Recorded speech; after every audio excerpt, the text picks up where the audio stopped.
Hello and welcome back to our YouTube channel. Subscribe to our channel if you haven't subscribed already and hit the bell icon. Today we're gonna learn how to change Snapchat username.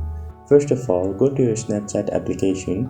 Now click on profile icon or avatar on the beginning of your page. It will take you to your profile. Now you can see settings icon on the top right corner. Go inside it by tapping on it. There you can see each and every detail of your account.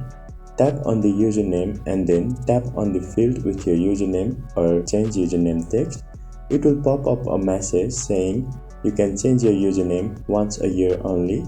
So if you want to change, click on continue and now you can enter your new username. If the username is available, the next button will go.